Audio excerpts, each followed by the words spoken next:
The Cavs did not look great tonight. Like, they did not look great at all, man. But look, check it out. I'll say this. A win is a win. Yeah, man. Like, a win is a win. So, like, the Cleveland Cavaliers, they barely beat this Wizards team tonight. That on a usual night with the bodies that they had missing, I would call a team like this a G League team, right? The Cavs, they had to play all four quarters against the G League Washington Wizards team, who had guys like Sadiq Bey out, Malcolm Brogdon, George, Corey, and, the guy who's been roaming as a target for the Cavs, Kyle Kuzma. Guys like that was missing out the lineup.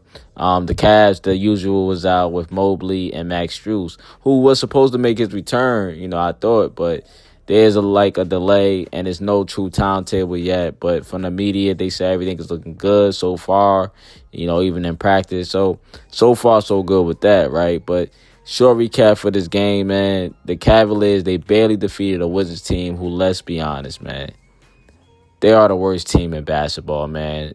Like, they're the worst team in basketball, one of the worst teams in basketball.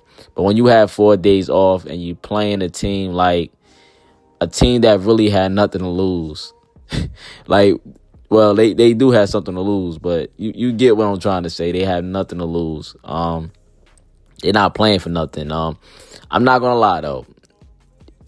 You would have thought Wizards had their guys, man, just looking at the box score, but give credit to them. They battled the Cavs for 4 quarters. It seemed like they was hitting their shots, and the Cavs just couldn't hit their shots. You could tell, the Cavs was, out of sync, and their rhythm was off, even with that first quarter. It just was a funny night for the Cavs, man. I'm not mad. It was, we got the dub, man. It says that the Cavaliers, who lead the NBA in field goal percentage, shot season low 39.6%. That's what they shot, man. And let's be honest, the Cavs did have some good looks, but they just didn't hit their shots. And to me, they didn't look good out there, man. You got the G League Wizards playing the Cavs hard, and players can't hit an open shot. 4 days off, right? 4 days off. It can happen, man. 82 games, and I heard chirps about wanting to see more JT. Not Jalen Tyson, JT Thor, of course, man. Mobley is out. Dean Wade ain't doing nothing. But I don't think JT should have played, in my opinion. The rotation by Kenny was correct. I know Cavs fans are crying for another 4 or 5, really a backup 5, or 4 or 5, because we really don't have the guys, right? The backup guys like Allen, especially when Mobley go out. You don't have the guys except for guys like Tristan Thompson, who really, is the, besides Mobley coming, he's playing the 4 position, but Tristan's really our only backup center, now that I think about it. But for tonight, it just made sense for him to play, to defend guys like Jonas Valanciunas. Tristan is a bigger body, than a guy like JT. And he's more beefy and everything, man. He ain't been, he battled against Valanciunas for years, right? Not saying JT can't, but I'd rather see Tristan, a real center who not trying to, I'd rather see Tristan Thompson. So, yeah, JT Thor, he'll get a chance, man. I thought JT should have played the other game. I thought JT and Jalen Tate should have played the Miami game.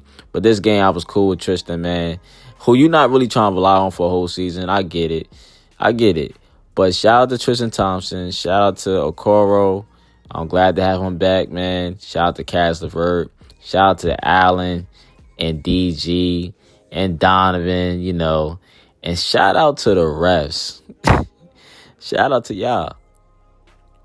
We shot 40 free throws versus their 11.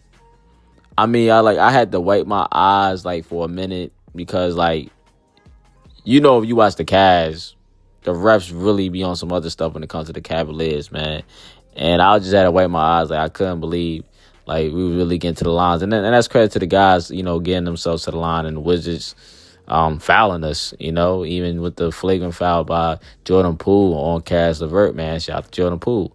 They was barking at each other on the court tonight. They was getting into it, and the Yank was barking at the bench. DG was blowing kisses.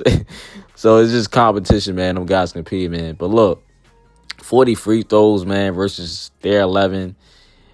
That won't happen again. Us getting 40 free throws, I don't see that happening again, man. But overall, the Cavs they didn't play a good game, man. They didn't play a good game. Because I'm not mad, right? 4 days off, whatever. Let's get this next game against the Brooklyn Nets. But you can't expect a team to play like this against like a real team, a contender team in the East, and win. Which I don't expect the Cavs to play like this again, especially against a contender team in the East, man. But they didn't play good, being off that long after that Miami loss, right? I think that was Miami the last game. But look.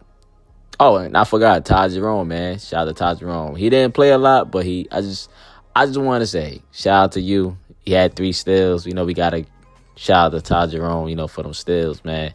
But, yeah, my guy Jared Allen played well. With no Mobley, he played well, man. Him and DG, had a 2-man action going on. And DG came through. Karras came through. He did a little of everything, too. The Yank had a little production. But like I said, man, it maybe was not the best shooting night for our group, but I'm not worried. The Cavs will be fine. It's not the end of the world, man.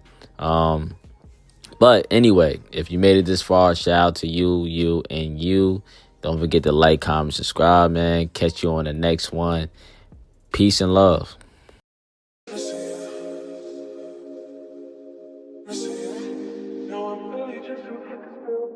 No, for sure, man. 216 love, man. We going up. Hey, man. Keep doing what you're doing, man. I'm always tuning in. Keep doing what you're doing, man. I'm always tuning in.